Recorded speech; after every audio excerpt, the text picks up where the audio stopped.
নমস্কার দর্শক বন্ধু, আজ 26 ডিসেম্বর 2025 শুক্রবার সকালর 20টি দেশ বিদেশের বছা বছা মুখ্য খবর আসন্তু জানিবা। তা পূর্বর ভিডিওକୁ লাইক শেয়ার সবসক্রাইব করন্তু যাকি প্রত্যেক দিন সকাল 5টাରେ দেশ বিদেশ খবর প্রথমে পাইবে। যদি আমি প্রথম খবরକୁ ଯିବା, ବିଦ୍ୟୁତ ଉପଭୋକ୍ତାଙ୍କ ପାଇଁ ବଡ଼ ଖବର। ମୁଖ୍ୟମନ୍ତ୍ରୀଙ୍କ ବଡ଼ ଘୋଷଣା। ହଁ ଦର୍ଶକ ବନ୍ଧୁ, ବିଦ୍ୟୁତ ଉପଭୋକ୍ତାଙ୍କ ପାଇଁ ସ୍ୱାର୍ଥକୁ ଦୃଷ୍ଟିରେ ରଖି ରାଜ୍ୟ ସରକାର ବୁଧବାର ଅନୁଷ୍ଠିତ କାର୍ଯ୍ୟ ବୈଠକରେ ଏକ ଗୁରୁତ୍ୱପୂର୍ଣ୍ଣ ନିଷ୍ପତ୍ତି ନେବା ସହ ମୋଟ 10ଟି ପ୍ରସ୍ତାବକୁ ଅନୁମୋଦନ କରିଛନ୍ତି। ହଁ ଦର୍ଶକ ବନ୍ଧୁ, ମୁଖ୍ୟମନ୍ତ୍ରୀ ମୋହନ ଚରଣ ମାଝୀଙ୍କ ଅଧ୍ୟକ୍ଷତାରେ ଅନୁଷ୍ଠିତ ରାଜ୍ୟ କ୍ୟାବିନେଟ ବୈଠକରେ ମୁଖ୍ୟମନ୍ତ୍ରୀ ଶାସନ ସଚିବ ମନୋଜ ଆହୁଜାଙ୍କ କହିଛନ୍ତି ଯେ ବିଦ୍ୟୁତ ଉପଭୋକ୍ତାଙ୍କ ପାଇଁ ଲାଗି 2025-26 ଅର୍ଥକ ବର୍ଷ ପାଇଁ ରାଜ୍ୟ କ୍ୟାବିନେଟ MSCKର ସ୍ମାର୍ଟ ମିଟର ଯୋଗାଇ ଯୋଜନା କରୁଛନ୍ତି। ଯଦି ଆମେ ପରବର୍ତ୍ତୀ ଖବର ଯିବା, କେମିତି କରିବେ ପ୍ରଦୂଷଣ ପାର୍ଟିସିପେଟ୍ ଜାଣନ୍ତୁ। ଷ୍ଟେଟ୍ ବାରର ବେଚ୍। ହଁ ଦର୍ଶକ ବନ୍ଧୁ, ଜୋରଦାର ହେବ ଟ୍ରାଫିକ ଧରାପଡ଼ା। ଗାଡ଼ିରେ ଯଦି ଆପଣଙ୍କର ସବୁଜ ଷ୍ଟିକର ଲଗାଇ ନଥିବା ବେଲେ ମୋଟା ଅଳଙ୍କାର ଫାଇନ୍ ଦେବାକୁ ପଡ଼ିବ। ହଁ ଦର୍ଶକ ବନ୍ଧୁ, ଏହି ସବୁଜ ଷ୍ଟିକର ଗାଡ଼ିରେ ସେତେବେଳେ ଲାଗିବ ଯେତେବେଳେ ଗାଡ଼ି ନାଁରେ ସବୁ ଫାଇନ୍ ଲଗାଇଥିବା ବେଲେ ଆଉ ପ୍ରଦୂଷଣ ନିମନ୍ତ୍ରଣ ପାର୍ଟିସିପେଟ୍ ପାଇପାରିବେ। ଯଦି ଆମେ ପରବର୍ତ୍ତୀ ଖବର ଯିବା, ବଡ଼ ଦିନରେ ବଡ଼ ଅଘଟଣ। ହୁ ହୁ ହୋଇ ଜଲିଗଲା ବସ୍। ଘଟଣାସ୍ଥଳରେ 17 ଜଣଙ୍କର ମୃତ। ହଁ ଦର୍ଶକ ବନ୍ଧୁ, କର୍ଣ୍ଣାଟକରେ ଚିତ୍ରଦୁର୍ଗ ଜିଲ୍ଲାରେ ଏକ ଭୟଙ୍କର ସଡ଼କ ଦୁର୍ଘଟଣା ଘଟିଛି, ଯେଉଁଥିରେ ଏକ ବସ୍ରେ ନିଆଁ ଲାଗିଥିବାରୁ 17 ଜଣ ଯାତ୍ରୀ ଜୀବନ ଉର୍ଦ୍ଧ୍ୱ ହୋଇଯାଇଛନ୍ତି। ଅନ୍ୟ ସେପଟେ ଗୁରୁତ୍ୱପୂର୍ଣ୍ଣ ଭାବରେ ଯୋଡ଼ି ହୋଇଛି। ହଁ ଦର୍ଶକ ବନ୍ଧୁ, ସମସ୍ତ ଆଘାତରୁ ଗୁରୁତ୍ୱପୂର୍ଣ୍ଣ ଅବସ୍ଥାରେ ଡାକ୍ତରଖାନାରେ ଭର୍ତ୍ତି କରାଯାଇଛି। ଏକ ଟ୍ରକ୍ ଏବଂ ଘରୋଇ ପିକଅପ୍ ବସ୍ ଏକେ ଜୋରଜାରରେ ଧକ୍କା ଦେଇଥିବା ବେଳେ ବସ୍ଟି ନିଆଁରେ ଲଗାଇ ପୋଡ଼ିଯାଇଥିଲା। ଯଦି ଆମେ ପରବର୍ତ୍ତୀ ଖବର ଯିବା, ଆଶ୍ଚର୍ଯ୍ୟ ମରୁଭୂମିରେ ତୁଷାରପାତ, ଭାରତ ପାଇଁ ସତର୍କ ଘଣ୍ଟି। ହଁ ଦର୍ଶକ ବନ୍ଧୁ, ସାଉଥ ଆରବରେ ତୁଷାରପାତ ବିରଳ, କିନ୍ତୁ ଦେଶର ଉତ୍ତର ହେଉଛି କିଛି ଅଂଶରେ ଏହି ଶୀତର ଯାହା ଘଟିଛି ତାହାର ଅଧା ଧାରଣ ତଥା ଉଦ୍ଘାଟନଜନକ। ଯଦି ଆମେ ପରବର୍ତ୍ତୀ ଖବର ଯିବା, ଯଦି ଭାରତ ନେବ ଏହି ପଦକ୍ଷେପ ଅନ୍ଧାରରେ ବୁଡ଼ିଯିବ ବାଂଲାଦେଶ। ଭାରତ ପାଖରେ ପଡ଼ୋଶୀଙ୍କ ମାଷ୍ଟର ଟ୍ୱିଟ୍। ହଁ ଦର୍ଶକ ବନ୍ଧୁ, ବାଂଲାଦେଶ ବର୍ତ୍ତମାନ ଏକ ଗମ୍ଭୀର ଶକ୍ତି ସଙ୍କଟର ସମ୍ମୁଖୀନ ହେଉଛି। ରାଜନୀତିରେ ଆସୁଛନ୍ତି ଏବଂ ଭାରତ ବିରୋଧୀ ବଳୟକୁ ମଧ୍ୟ ଏହା ସ୍ପଷ୍ଟ କରିଛନ୍ତି ଯେ ବାଂଲାଦେଶର ବିଦ୍ୟୁତ ଯୋଗାଣର ଏକ ଗୁରୁତ୍ୱପୂର୍ଣ୍ଣ ଅଂଶ ଏବେ ଭାରତ ଉପରେ ନିର୍ଭର କରେ। ଯଦି ଆମେ ପରବର୍ତ୍ତୀ ଖବର ଯିବା, ସରକାରଙ୍କ କର୍ମଚାରୀଙ୍କୁ ମିଳିବନି ପେନ୍ସନ ଯଦି କରୁଥିବେ ଏହି ଭୁଲ। ହଁ ଦର୍ଶକ ବନ୍ଧୁ, ସରକାରୀ କର୍ମଚାରୀମାନେ ପ୍ରାୟତଃ ଭାବୁଛନ୍ତି ଯେ ଯଦି ସେମାନଙ୍କର ସମୟରେ ପୂର୍ବରୁ ଇସ୍ତଫା ଦିଅନ୍ତି ତେବେ ସେମାନଙ୍କର ପେନ୍ସନ ପାଇବେ କି ନାହିଁ। ସୁପ୍ରିମକୋର୍ଟ ଏକ ଗୁରୁତ୍ୱପୂର୍ଣ୍ଣ ରାୟ ପ୍ରସଙ୍ଗରେ ପରିସ୍ଥିତି ସ୍ପଷ୍ଟ କରିଛି ଯେ ଗୁରୁଗ୍ରାମର ଟାଲାଡ ଆକାଉଣ୍ଟରେ ସିଏ ଅମିତ ଗୁରୁବାର କହିଥିଲେ ଯେ ସରକାର କର୍ମଚାରୀମାନେ ସେମାନଙ୍କର ସେବା ଅବଧି ପୂରଣ କରିବା ପୂର୍ବରୁ ଇସ୍ତଫା ଦେଲେ ସେମାନଙ୍କର ପେନ୍ସନ କରାଇପାରନ୍ତି। ଯଦି ଆମେ ପରବର୍ତ୍ତୀ ଖବର ଯିବା, ଟଙ୍କା ପଠାଇବା ନିର୍ବାଚନ ଜିତିବା ପାଲଟିଛି ବଡ଼ ସଫଳତା। 15 ରାଜ୍ୟରେ ସୁଭଦ୍ରା ଭଳି ଯୋଜନା। ହଁ ଦର୍ଶକ ବନ୍ଧୁ, ବିନା କୌଣସି ସର୍ତ୍ତରେ ମହିଳାଙ୍କ ଖାତାକୁ ଆସିବ ସିଧାସଳଖ ଟଙ୍କା। ହସ୍ତାନ୍ତର କରି ନିର୍ବାଚନ ଜିତିବା ଏକ ବଡ଼ ସଫଳତା ପରିଚିତ ହେଉଛି। 2020ରେ ମାତ୍ର ଗୋଟିଏ ରାଜ୍ୟରେ ଏଭଳି ଯୋଜନା ଥିଲା। 5 ବର୍ଷ ଭିତରେ 15ଟି ରାଜ୍ୟରେ ସେଭଳି ଯୋଜନା ଅନୁଚାରିଛି। 5 ବର୍ଷରେ ପୂର୍ବେ ଏଭଳି ଯୋଜନାର ପାଇଁ ବାର୍ଷିକ ଆୟ ଅଟକଳ ଥିବା ମାତ୍ର 16,000 କୋଟି ଟଙ୍କା। ଯଦି ଆମେ ପରବର୍ତ୍ତୀ ଖବର ଯିବା, 6 ଦିନରେ ସାରି ଦିଅନ୍ତୁ ଏହି ଜରୁରୀ କାମ, ନଥିଲେ କଟିଯିବ। ହଁ ଦର୍ଶକ ବନ୍ଧୁ, ବର୍ଷ ଶେଷ ହେବାକୁ ଯାଉଛି, ମାତ୍ର ଅଳ୍ପ ଦିନ ବାକି ରହିଥିବା ବେଳେ ଏକ ଗୁରୁତ୍ୱପୂର୍ଣ୍ଣ କାର୍ଯ୍ୟ ସମସ୍ତଙ୍କୁ କରିବାକୁ ଶେଷ ତାରିଖ ପାଖେଇ ଆସୁଛି। ହଁ ଦର୍ଶକ ବନ୍ଧୁ, ଆପଣମାନେ ପାନ୍ କାର୍ଡ଼କୁ ଆଧାର କାର୍ଡ଼ ସହିତ ଲିଙ୍କ କରୁଛନ୍ତି କି? ଯଦି ଆପଣମାନେ ଏପର୍ଯ୍ୟନ୍ତ ଏହି ଦୁଇଟି ଡକ୍ୟୁମେଣ୍ଟସକୁ ଲିଙ୍କ କରିନାହାନ୍ତି ତେବେ ଆପଣଙ୍କ ପାଇଁ ଗୁରୁତ୍ୱପୂର୍ଣ୍ଣ ସତର୍କ କରିବାକୁ ପଡ଼ିବ। ଡିସେମ୍ବର 31 ପରେ ଆପଣଙ୍କର କେବଳ ଆର୍ଥିକ କ୍ଷତିର ସମ୍ମୁଖୀନ ନ ହୋଇ ବରଂ ଆପଣଙ୍କର ପ୍ୟାନ୍ କାର୍ଡ଼ ଏବଂ କାଳିଆ ଜାଗାରେ ପରିଣତ ହେବ ଆର୍ଥିକ ଦସ୍ତ ଲଗାଯିବ। ଯଦି ଆମେ ପରବର୍ତ୍ତୀ ଖବର ଯିବା, 30 ଲକ୍ଷ ଗାଡ଼ି ଛାତୁଛନ୍ତି ପ୍ରଦୂଷଣ ଧୂଆଁ।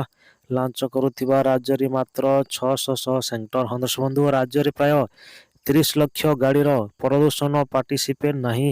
ଏହି ଗାଡ଼ିଗୁଡ଼ିକରେ ବିନା ପ୍ରଦୂଷଣରେ ପାର୍ଟିସିପେଟ୍ ବର୍ଷ ବର୍ଷ ଧରି ଚାଲୁ ଆସୁଛନ୍ତି। ଏଥିରେ ସର୍ବନିମ୍ନ ହେଉଛି 2 ଚକିଆ ଯାନ। ରାଜ୍ୟରେ ଯେମିତି 2 ଚକିଆ ଯାନ ରହିଛି, ସେଥିରୁ 90% ଗାଡ଼ିର ପ୍ରଦୂଷଣ ପାର୍ଟିସିପେଟ୍ ନାହିଁ।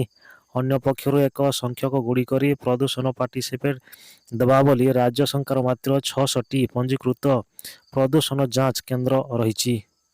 ଯଦି ଆମେ ପରବର୍ତ୍ତୀ ଖବର ଯିବା, ଗଞ୍ଜେଇ ମାଫିଆଙ୍କ ଘରେ ରେଡ୍, ଏସ୍ଡିପିଓଙ୍କ ପରିସ୍ଥିତିରେ ଚାଲିଲା ନାନଭିନ୍ନ ହଂସବନ୍ଧୁ। ମୁଖ୍ୟସ୍ଥ ଗଞ୍ଜେଇ ମାଫିଆଙ୍କ ଘରେ ରେଡ୍।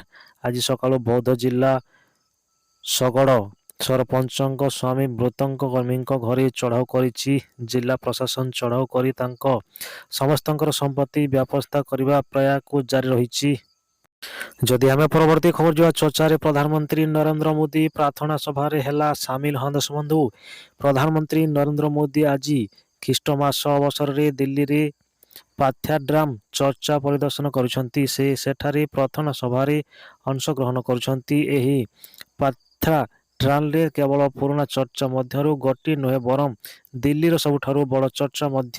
ତେଣୁ ପ୍ରଧାନମନ୍ତ୍ରୀ ଆଜି ପ୍ରାର୍ଥନା ସେବାରେ ଅଂଶଗ୍ରହଣ କରିଥିଲେ ଏବଂ ଲୋକମାନଙ୍କର ଖ୍ରୀଷ୍ଟମାସର ଶୁଭେଚ୍ଛା ଜଣାଇଥିଲେ। ଯଦି ଆମେ ପରବର୍ତ୍ତୀ ଖବର ଯିବା, ଜନ୍ମଦିନ ପାର୍ଟି ପରେ ଛାତିଥରା ଘଟଣା।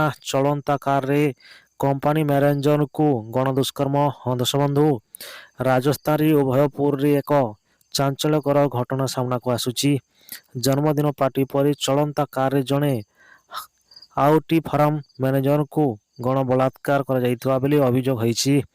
କମ୍ପାନୀର କାର୍ଯ୍ୟବାହିନୀ ମୁଖ୍ୟସ୍ଥ ସିଇଓ ଏବଂ ସ୍ୱାମୀ ଚଳନ୍ତା କାରରେ ହାଉଟି ଚଳାଚଳ ମୁଖ୍ୟତଃ ଗଣ ବଳାତ୍କାର କରିଥିବାରୁ ଅଭିଯୋଗ ହୋଇଛି।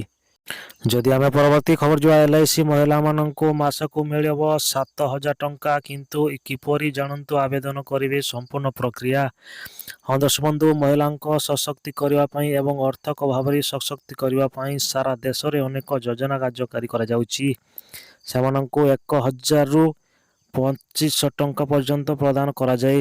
ସେଥିମଧ୍ୟରୁ ଗୋଟିଏ ହେଉଛି ଏଲ୍ଆଇସି ବୀମା ସଖୀ ଯୋଜନା, ଯାହା ଅଧୀନରେ ମହିଳାମାନଙ୍କୁ ପ୍ରତି ମାସରେ 7,000 ଟଙ୍କା ପର୍ଯ୍ୟନ୍ତ ପ୍ରଦାନ କରାଯାଏ। ଯଦି ଆମେ ପରବର୍ତ୍ତୀ ଖବର ଯିବା, ଆସୁଛି 2ଟି ସାମୁଦ୍ରିକ ବାତ୍ୟା, 5ଟି ଜିଲ୍ଲାରେ ଅରେଞ୍ଜ ଆଲର୍ଟ ଜାରି। ଆଜିଠାରୁ ଆରମ୍ଭ ହେବ ପ୍ରଭାବ ହଂସବନ୍ଧୁ। ବର୍ତ୍ତମାନ ପାଣିପାଗ ବିଭାଗ ତରଫରୁ କିଛି ନୂଆ ଅପଡେଟ୍ ଆସୁଛି। ଆଜି ଆରମ୍ଭ ହେଉଛି ଲଘୁଚାପ। ଏହାର ପ୍ରଭାବରେ ରାଜ୍ୟରେ 5ଟି ଜିଲ୍ଲାକୁ ଅରେଞ୍ଜ ୱାର୍ଣ୍ଣିଂ ଜାରି କରାଯାଇଛି। 6 ଜିଲ୍ଲାକୁ ୟେଲୋ ୱାର୍ଣ୍ଣିଂ ଜାରି କରାଯାଇଛି। ଆପଣଙ୍କର ମାନେ ଏକ ମଧ୍ୟ ଜାଣିଥିବେ ଯେ ଏହି ଲଘୁଚାପ ଏକ ସାମୁଦ୍ରିକ ବାତ୍ୟାର ରୂପ ନେଇପାରେ, ଯାହାର ନାମ ଗତି ହୋଇପାରେ। ତେବେ ଆଗକୁ ଯେତେ ଏହାର ଚିତ୍ର ସ୍ପଷ୍ଟ ହେବ, ଆଗକୁ ଏହାର ଅବଧି ଅପଡେଟ୍ ଆଜି ପହଞ୍ଚିବ ବୋଲି ପାଣିପାଗ ବିଶେଷଜ୍ଞ କହିଛନ୍ତି। ତେବେ ପାଣିପାଗ ପକ୍ଷରୁ ଜଣାପଡ଼ିଛି ଯେ ସୂଚନା ଏବଂ ଆଜି କେଉଁ ଜିଲ୍ଲାମାନଙ୍କରେ ଆଲର୍ଟ ଜାରି ରହିବା ପଡ଼ିବ। ଆପଣଙ୍କ ଜାଣିବାକୁ ଯେବେ ଉତ୍ତର ଆଣ୍ଡାମାନ ସାଗରକ ପାର୍ଶ୍ୱବର୍ତ୍ତୀ ବଙ୍ଗୋପସାଗରରେ ଦାନା ବାନ୍ଧୁଛି ଲଘୁଚାପ। ଆଜି ଏହା ଲଘୁଚାପ ଗଣିତ ହେବା ସହିତ 10 ତାରିଖ ବେଳକୁ ଏକ ଅବପାତ ପରିଣତ ହେବ, ଏନେଇ ପୂର୍ବାନୁମାନ କରିଛି ଆଞ୍ଚଳିକ ପାଣିପାଗ କେନ୍ଦ୍ର। ଯଦି ଆମେ ପରବର୍ତ୍ତୀ ଖବର ଯିବା, ଜାନୁଆରୀ 10 ସୁଦ୍ଧା ସବୁ ଜିଲ୍ଲାରେ ଧାନକଟା ସାମିଲ କଲା ମୁଖ୍ୟମନ୍ତ୍ରୀ ହଂସବନ୍ଧୁ। ଜାନୁଆରୀ 10 ତାରିଖ ସୁଦ୍ଧା ସବୁ ଜିଲ୍ଲାରେ ଆରମ୍ଭ ହେବ ଧାନ କିଣା ପ୍ରକ୍ରିୟା। ରାଜ୍ୟରେ ଧାନ କିଣା ପ୍ରକ୍ରିୟା ସାମିଲ କରିବା ପାଇଁ ମୁଖ୍ୟମନ୍ତ୍ରୀ ମୋହନ ମାଝୀ ଏହି ସୂଚନା ଦେଉଛନ୍ତି। ଧାନ କିଣା ପ୍ରକ୍ରିୟାରେ ସମ୍ପୂର୍ଣ୍ଣ ସ୍ୱଚ୍ଛତା ସୁନିଶ୍ଚିତ କରିବା ପାଇଁ ଦେଶର କହୁଛନ୍ତି ମୁଖ୍ୟମନ୍ତ୍ରୀ। ଆଜି ପର୍ଯ୍ୟନ୍ତ ରାଜ୍ୟରେ 12ଟି ଜିଲ୍ଲାରେ ଧାନ କ୍ରୟ ପ୍ରକ୍ରିୟା ଚାଲୁ ରହିଛି। ଯଦି ଆମେ ପରବର୍ତ୍ତୀ ଖବର ଯିବା, ଶୀତରୁ ମିଳିବ ଆଶ୍ୱସ୍ତି, କମିବ ଜାଡ଼, ପ୍ରକୋପ ବଢ଼ିବ କୁହୁଡ଼ି ହଂସବନ୍ଧୁ। ରାଜ୍ୟରେ ଲାଗି ରହିବ ଶୀତ ପ୍ରକୋପ। ନୂଆବର୍ଷ ପର୍ଯ୍ୟନ୍ତ ଶୀତ କମିବ ସମ୍ଭାବନା ନାହିଁ। ଏପଟେ କୁହୁଡ଼ି ବସିବା ନେଇ ସତର୍କ ସୂଚନା ଜାରି କରିଛି ପାଣିପାଗ ବିଭାଗ। ରାଜ୍ୟରେ ବର୍ତ୍ତମାନ ପାଗ ଶୁଖିଲା ରହିବ। ଆସନ୍ତା 6 ଦିନ ପର୍ଯ୍ୟନ୍ତ ରାତି ତାପମାତ୍ରାରେ ବିଶେଷ ପରିବର୍ତ୍ତନ ସମ୍ଭାବନା ନାହିଁ। ଗୁରୁବାର ସକାଳ ପର୍ଯ୍ୟନ୍ତ ଝାରସୁଗୁଡ଼ା, ସମ୍ବଲପୁର, ରେଢ଼ାଖୋଲ, ସୁନ୍ଦରଗଡ଼, ସୋନପୁର, କନ୍ଧମାଳ ଘନ କୁହୁଡ଼ି ସମ୍ଭାବନା ରହିଥିବା ବେଳେ ଆଉ କିଛି ଜିଲ୍ଲାରେ ମଧ୍ୟ ଧରଣର କୁହୁଡ଼ି ରହିପାରେ।